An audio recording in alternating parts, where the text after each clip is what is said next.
नमस्कार विद्यार्थी मित्रांनो, मी सौ मेघा रोशन पाटील.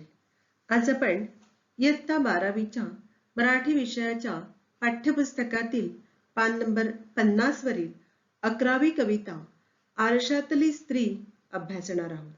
ह्या कवितेच्या कवयित्री आहेत हिरा गुलाबराव बनसोडे. आंबेडकरी चळवळीतील आणि विद्रोही साहित्यातील स्त्री साहित्यिकांमध्ये स्वतःचे वेगळे स्थान निर्माण करणाऱ्या कवयित्री म्हणजे हिरा बनसोडे. कवयित्रीचे प्रेरणास्थान म्हणजे समाजसुधारक महात्मा ज्योतिबा फुले, पहिली स्त्री शिक्षिका सावित्रीबाई फुले आणि डॉक्टर बाबासाहेब आंबेडकर हे आहे. दलित स्त्री म्हणून वाट्याला येणारे दुःख, शोषण, तिचे भरडले माणूसपण यासारख्या अनेकविध प्रश्नांचा आलेख त्यांनी आपल्या कवितेतून मांडले.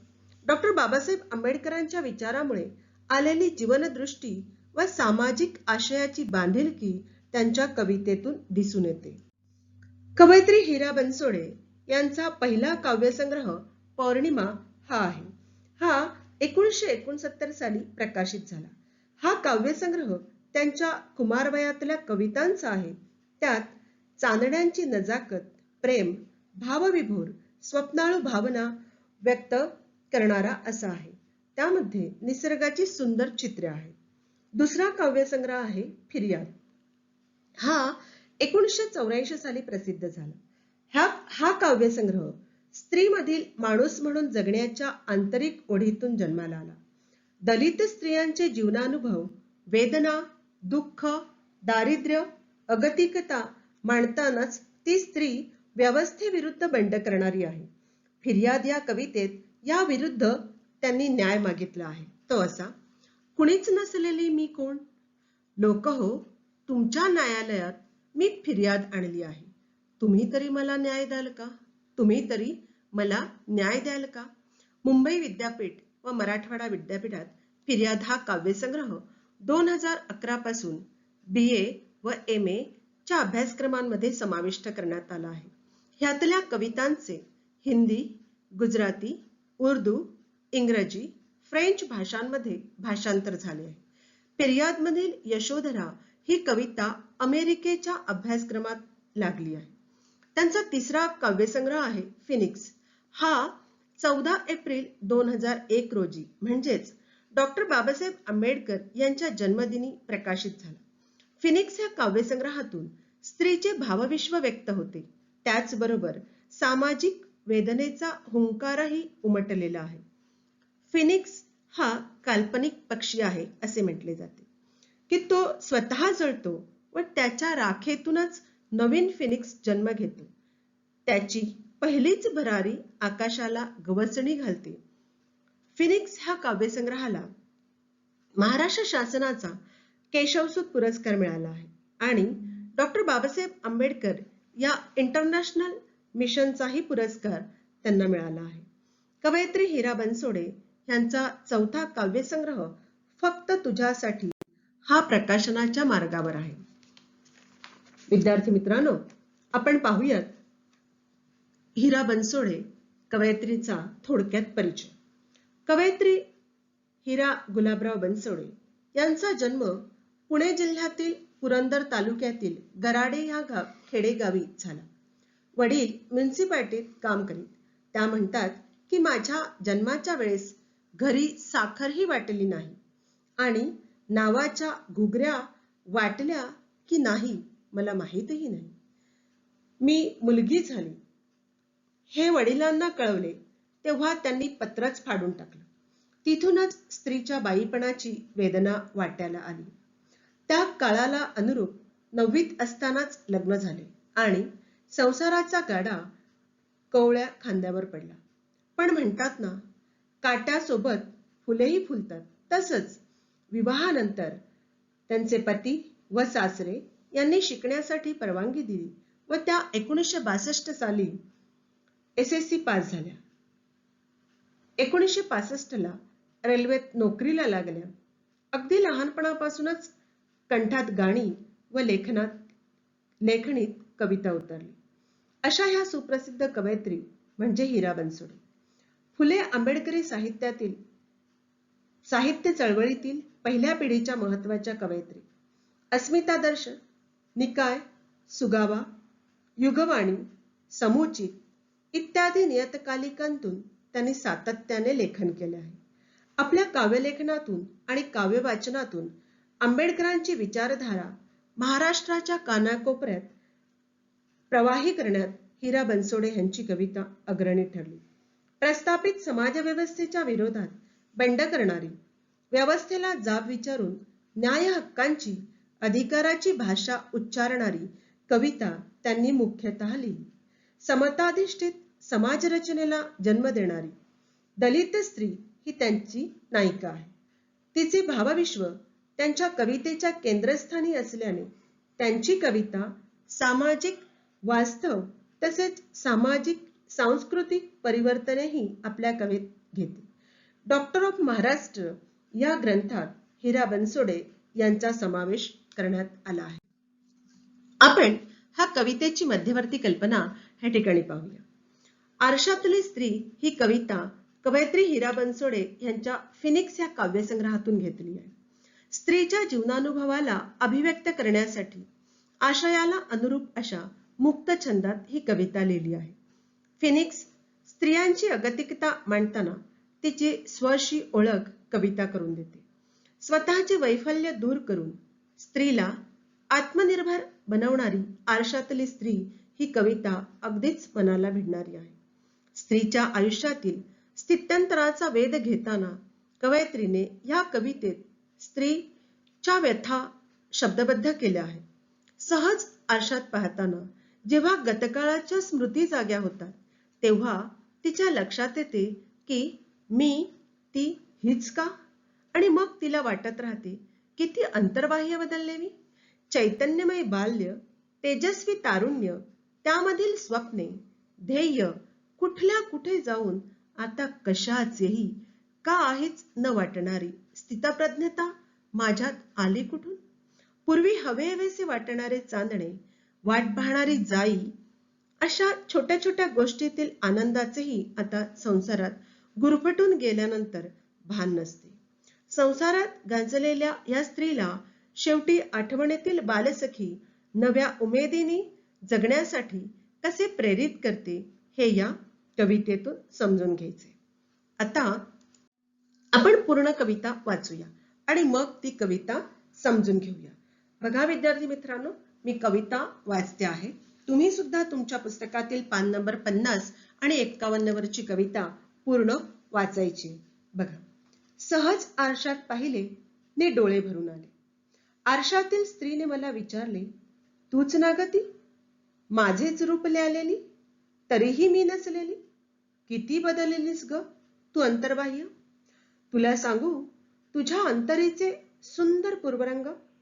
ऐक तू कशी होतीस ते. पावसाचे तरंग ओंजळीत भरणारी चैतन्यमयी बालिका. अंगणात दिवे लावावेत तसे सर्वच बहर लावणारी तू नवयौवना. स्वप्नांचे पंख लावून आभाळ झुल्यावर झुलणारी तू ध्येयगंधा. नी आज नखशिकांत तू, तू आहेस फक्त स्थितप्रज्ञा राणी. आरशात भेटलीस तरी बोलत नाहीस ग मन उलगडून.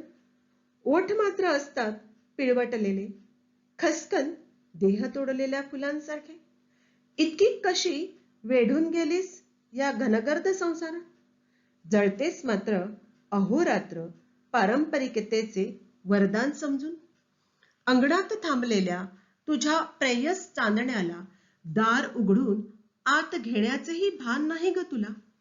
बागेतली ती अल्लड जाईही पेंगुळते तुझी वाट पाहून पाहून. पण तू, तू मात्र झालीस अस्तित्वहीन प्राण हरवलेली पुतळी. अनेकदा तुला मी अशी पाहते की काळीजच हंबरते. रात्रीच्या एकांतात तर हुंदका कंठात दाबून शिवत असतेस तुझे ठिकठिकाणी फाटलेले हृदय. नी पदराखाली झाकतेस देहामधल्या असह्य कळा.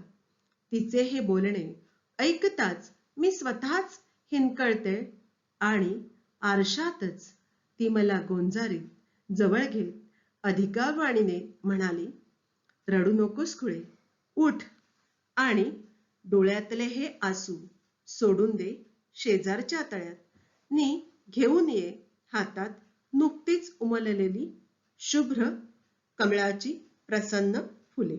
विद्यार्थी मित्रांनो, ही कविता ह्या ठिकाणी मी वाचलेली आहे. पण कविता आपल्याला समजून घेण्या अगोदर आरशातली स्त्री लिहिण्याची प्रेरणा कवयित्रीला कशी मिळाली ते आपण पाहूया. आपल्या भारतीय स्त्रियांच्या जीवनात त्यांना आलेले सुखदुःखाचे अनुभव, पुरुषप्रधान संस्कृतीने स्त्रियांना दिलेले दुय्यम स्थान, मनुस्मृतीने लादलेले क्रूर पारंपरिक नियम यामुळे तिचा हक्क, स्वातंत्र्य आणि अस्तित्व हरवले आहे ह्याची सतत मला जाणीव झाली व कवयित्री म्हणते मला त्याच्यातून लेखनाची किंवा लिहिण्याची प्रेरणा मिळाली. तत्कालीन समाज व्यवस्थेमध्ये असलेले स्त्रियांचे स्थान पाहत असताना आपल्याला लक्षात येते की जात, धर्म, पुरुषप्रधान संस्कृती यामुळे स्त्री ही अनेक रूढी परंपरेतच गुरफटून राहिली. चूल आणि मूल हेच तिचे कार्यक्षेत्र बनले. परंतु समाजामध्ये परिवर्तन होत झालं आणि महात्मा ज्योतिबा फुले, डॉक्टर बाबासाहेब आंबेडकर यासारख्या अनेक समाजसुधारकांनी स्त्रीला त्यातून बाहेर काढले, तिच्यात आत्मविश्वास निर्माण केला. ती परंपरेतून बाहेर पडली, अर्थार्जन करू लागली, तिची जीवनशैली बदलली. परंतु ती पूर्णतः ह्या बंधनातून बाहेर पडली नाही. रांधा वाडा उष्टी काढा तिच्या नशिबी आहेच. अजूनही कुटुंबातील महत्वाचे निर्णय घेताना तिला गृहीतच धरले जाते. तिला त्या ठिकाणी आत्मप्रेरणा ही कमी पडते. मग अशा वेळी पुन्हा ती तिचा संसार, घर, मुलांचं संगोपन ह्याच परिघात फिरत राहते आणि स्वतःसाठी जगणे ती विसरूनच जाते. पण जेव्हा तिची मुलं मोठी होतात, ते त्यांच्या कार्यक्षेत्रात रमतात, तेव्हा मात्र तिचे अंतर्मन स्वचा शोध घेण्याचा परोपरीने प्रयत्न करते आणि याच अंतर्मनाशी साधलेला संवाद म्हणजे आरशातली स्त्री होय. बघूया विद्यार्थी मित्रांनो, आपण कवी. सहज आरशात पाहिले मी डोळे भरून आले. आरशातील स्त्रीने मला विचारले, तूच ना ग ती, माझेच रूप ल्यालेली, तरीही मी नसलेली. किती बदललीस ग तू अंतर्बाह्य, तुला सांगू तुझ्या अंतरीचे सुंदर पूर्वरंग, ऐका तू कशी होतीस ते. ह्या ठिकाणी विद्यार्थी मित्रांनो काही शब्द आहेत, त्याचा अर्थ आपण लक्षात घ्यायचा आहे. ल्यालेली म्हणजे धारण केलेली, अंतर्बाह्य म्हणजे आतून व बाहेरून, अंतरीचे म्हणजे मनातले, पूर्वरंग ह्याचा अर्थ इथे भाव असा घ्यायचा. ह्या कडव्यात डोळे भरून येणे हा वाक्प्रचार आलेला आहे. ह्याचा अर्थ आहे डोळ्यात अश्रू दाटून येणे. बघूया आपण ह्या कडव्यांचा अर्थ. कवितेतील स्त्री सहज आरशात पाहते नी तिचे डोळे पाण्याने भरून येतात आणि तिच्या मनाशीच संवाद सुरू होतो. आरशातले तिचे ते प्रतिबिंब तिच्या गतकालीन स्मृतींना उजाळा देते आणि तिथे ते प्रतिबिंब आरशातल्या स्त्रीला विचारते, तूच ना ग ती, म्हणजे जिचे प्रतिबिंब ती पाहते ती तूच आहेस ना. माझेच रूप ल्यालेली म्हणजे माझ्याच सारखी दिसणारी, असणारी, तरीही ती नसणारी, म्हणजेच एकरूप नसलेली. ती स्वतःला त्या आरशातल्या सुंदर प्रतिबिंबात शोधू पाहते. ते प्रतिबिंबच तिला जाणीव करून देते. मी म्हणते, किती बदललीस ग तू अंतर्बाह्य. हे निरीक्षण सुरू असतानाच तिला कळते की आपण पूर्वीची ती राहिलो नाही. संसारातल्या ह्या चक्रात आपण स्वतःला फारच गुरफटून घेतलंय. आपण पूर्णतः बदललो आहोत अशा विचारात असतानाच आरशातील स्त्रीची प्रतिमा तिला तिच्या मनातील सुंदर भाव उलगडून दाखवू पाहते. नी म्हणते, तुला सांगू तुझ्या अंतरीचे सुंदर पूर्वरंग, ऐक तू कशी होतीस ते. आरशातील स्त्रीचं पूर्वरंग कवयित्री कसं उलगडताय. पावसाचे तरंग ओंजळीत भरणारी चैतन्यमयी बालिका, अंगणात दिवे लावावेत तसे सर्वच बहर लावणारी तू नवयौवना, स्वप्नांचे पंख लावून आभाळ झुल्यावर झुलणारी तू ध्येयगंधा, नी आज नखशिखांत तू तू आहेस फक्त स्थितप्रज्ञा राणी. विद्यार्थी मित्रांनो, ह्या कडव्यामध्ये काही शब्द आहेत, बघा त्याचा अर्थ. तरंग म्हणजे लहर, चैतन्यमयी म्हणजे उत्साहाने भरलेली, एनर्जेटिक आपण ज्याला म्हणतो ना ती, नवयौवना म्हणजे नवतरुणी, ध्येयगंधा म्हणजे ध्येयाने झपाटलेली, नखशिखांत म्हणजे नखापासून डोक्याच्या केसापर्यंत. त्याचबरोबर ह्या कडव्यामध्ये स्थितप्रज्ञ हा शब्द आलेला आहे. स्थितप्रज्ञ म्हणजे ज्याच्या मनावर कोणत्याही गोष्टीचा परिणाम होत नाही असा, किंवा ज्याची बुद्धी स्थिर आहे असते, अशी जी लोक असतात ते स्थितप्रज्ञ असतात. आता ह्या ठिकाणी कवयित्रीला काय सांगायचं बघा, की आपण अगदी लहानपणी बघा समरसून प्रत्येक गोष्टीचा आनंद घेतो. अगदी हसायचं म्हटलं तर खळखळून हसतो, खेळायचं असेल तर अगदी मनसोक्त खेळतो, बागडतो, हवं तेव्हा आपण हवं त्या गोष्टी करीत असतो. तसंच आरशातली स्त्री आरशाबाहेरच्या स्त्रीला तिचे लहानपणी केलेल्या गोष्टींची आठवण करून देते आणि म्हणते, तू लहान असताना पडणाऱ्या पावसाचे तरंग आपल्या ओंजळीत घ्यायचीस, तू चैतन्यमय बालिका होतीस, त्या तुझ्यामध्ये अगदी उत्साहाचा संचार असायचा. म्हणजे काय, तर पावसाच्या सरी ओंजळीत झेलणारी त्या छोट्या बालिकेचे बालपण खूप मनमोहक होतं. पण आता मात्र ती ते विसरली आहे. कवितेतील स्त्रीच्या तारुण्याची तुलना करत असताना कवयित्री म्हणते, जेव्हा तू तारुण्यात पाऊल टाकले तेव्हाची तू म्हणजे अगदी अंगणात दिवे लावावे तशी, आणि तसे तुझे यौवन कणाकणाने बहरलेले. अंगणात दिवे लावावेत आणि त्याने घर उजळून निघावं, तसंच सर्व कार्य कर्तृत्वाचा बहर आणणारी तू नवयौवना होतीस. अनेक स्वप्ने तू उराशी बाळगलेली होती. ती स्वप्ने साकार करण्यासाठी तू जिद्दीने प्रयत्न करायची. स्वप्नांचे पंख लावून आभाळाच्या झुल्यावर झोके घेत आपले स्वप्न पूर्ण करण्यासाठी परिश्रम घेणारी तू ध्येयवेडी होतीस. स्वतःला हवे ते साध्य करणारी तू ध्येयगंधा होतीस. हे तू सर्व विसरलीस का? आज तू नखशिखांत बदलली आहेस. ह्यातल्या काहीही गोष्टी तुझ्यामध्ये मला दिसत नाही. भूतकाळातील या स्वप्नांविषयी, आशा आकांक्षांविषयी आता तुला काहीच वाटेनासे झाले आहे का?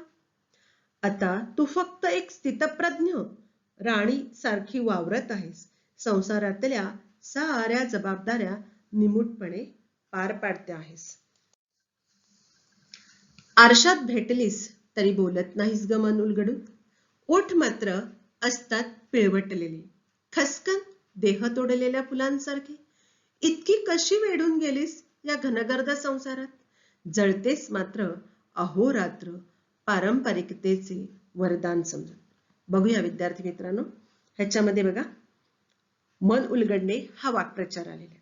मन उलगडणे म्हणजे मन मोकळे करणे. पिळवटलेला हा शब्द आहे. पिळवटलेले म्हणजे पीळ पडलेले. घनगर्द ह्या शब्दाचा अर्थ काय, तर दाट, घनदाट किंवा निबिड असाही शब्द वापरतो आपण त्याला. वरदान म्हणजे आशीर्वाद आणि अहोरात्र म्हणजे रात्रंदिवस. आरशातील प्रतिबिंब आरशातल्या स्त्रीला सांगते की तू मन मोकळेपणे बोलत नाहीस. तुझ्याकडे बोलण्यासारखे खूप आहे. तुझ्या मनातून ओठापर्यंत आलंय, पण तू काय करतेस? तुझे ओठ कुठल्याशा बंधनात पिळवटून गेले आहेत. अनेक गोष्टी तुझ्या मनात आहेत, परंतु तू त्या उलगडत नाहीस. त्यातल्या काहीही गोष्टी तू सांगत नाहीस आणि त्यावेळेस त्याच्यातला जीवनरस सुकून गेलाय असं वाटतंय. मग ते कसं, त्याची तुलना करत असताना कवयित्री काय म्हणतात बघा, खोड तोडलेल्या फुलांसारखे आयुष्य जगत आहेस. ती तिच्या संसारात इतकी गुरफटून गेली आहे. ती तिच्या कुटुंबासाठी रात्रंदिवस झटते आहेस. परंपरेचे वरदान समजून ती तिच्या सर्व जबाबदाऱ्या व कर्तव्य पार पाडते आहे. अगदी ज्योतीसारखी स्वतः जळते आणि इतरांना प्रकाश देते आहे.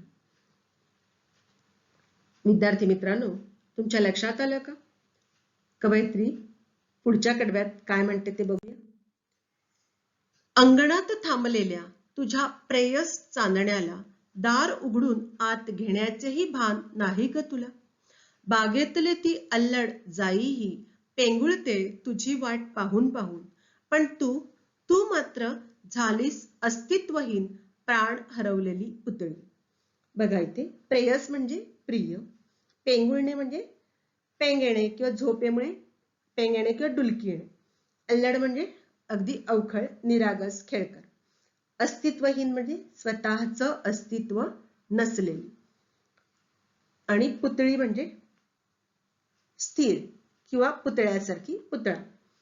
लहानपणी तुला प्रिय असणारे चांदणे सुद्धा आता तुझे लक्ष वेधून घेत नाहीस, इतकी तू संसारात रमली आहे. चांदणे जणू तिच्या दारात अंगणात तिची वाट पाहत थांबले, पण तो तुला हवा हवासा वाटणारा चंद्रप्रकाश दार उघडून आत घ्यावा असेही भान तुला राहिले नाही का?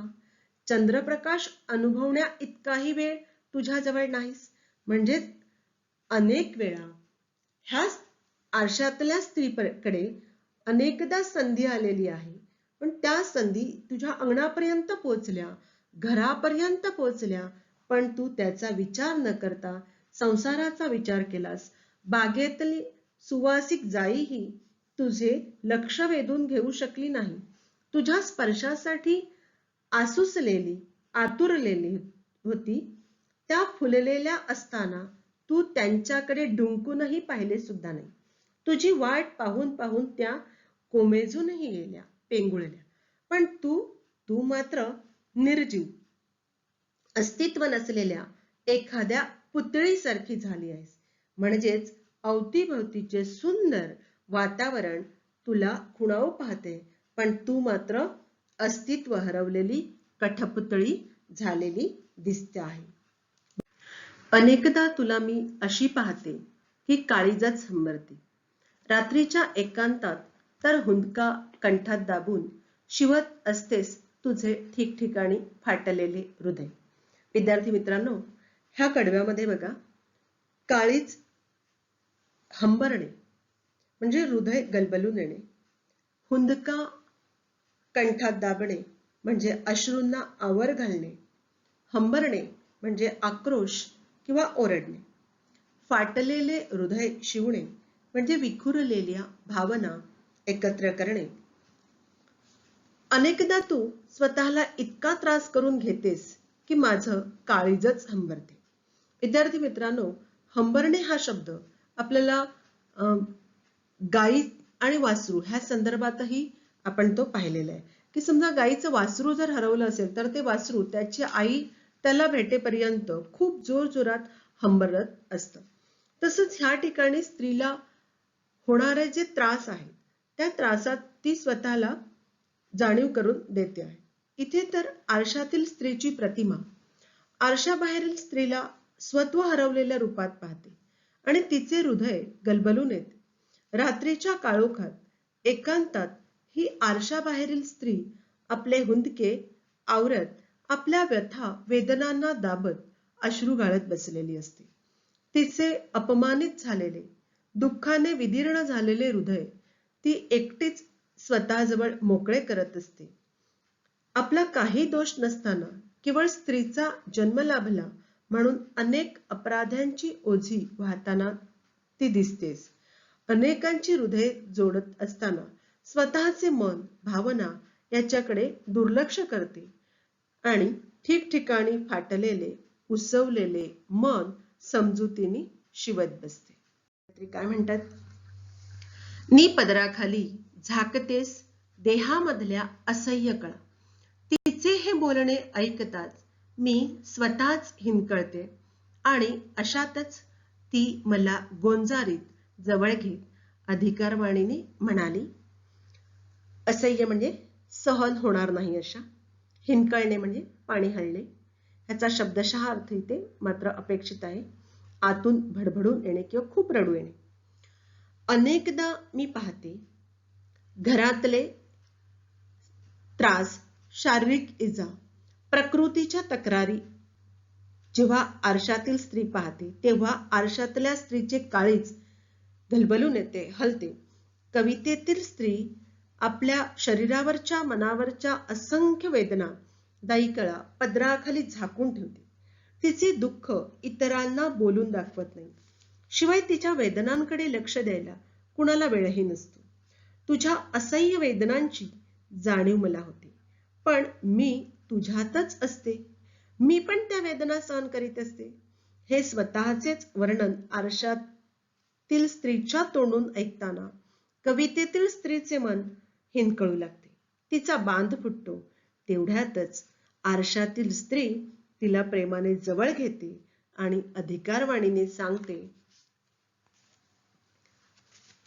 रडू नकोस खुळे, उठ आणि डोळ्यातल हे आसू सोडून दे शेजारच्या तळ्यात. नि घेऊन ये हातात नुकतीच उमललेली शुभ्र कमळाची प्रसन्न फुले. आसू म्हणजे अश्रू, खुळी म्हणजे वेडी. आरशातील स्त्री आरशाबाहेरील स्त्रीला म्हणतेस, तू रडू नकोस. डोळ्यातील अश्रू पुस. तू तुझ्या डोळ्यातील अश्रू शेजारील तळ्यात सोडून ये. तुझ्या मनात, हृदयात साचलेलं दुःख तू सोडून दे आणि तिथे नुकतीच उमललेली चैतन्यमयी कोवळी आनंदाची शुभ्र कमळ फुले सोबत घेऊन ये. तळ्यामधील उमललेल्या शुभ्र कमलांकडे बघ. ती देखील चिखलात असून शुभ्रपणे उमलतेस. इथे कवयित्रीला काय म्हणायचे? रडत कुढत बसून तुझे महत्व कोणालाच लक्षात येणार नाही. तुझे दुःख तुलाच दूर सारायचे आहे. म्हणजेच तुझ्या जीवनात आनंद, प्रसन्नता आण. कारण तूच आहेस तुझ्या जीवनाची शिल्पकार. आपलं जीवन फुलवण्याचा पूर्ण अधिकार आपल्यालाच आहे. विद्यार्थी मित्रांनो, तुम्ही कितीही मोठे झालात, अनेक जबाबदाऱ्यात गुंतलात, तरी सुद्धा तुमचं अस्तित्व हरवू नका. तुमचे छंद तुम्ही जोपासा. जीवनाला हसत हसत सामोरे जा. क्षणाक्षणाचा आनंद घ्या. स्वप्न उराशी बाळगा. ध्येयापर्यंत पोहोचा. भावना, दुःख आत दडपून ठेवू नका. इतरांशी मन मोकळेपणे बोला. हा संदेश आपल्या सोबत घेऊन आपण आरशातली स्त्री पूर्ण करूया. धन्यवाद.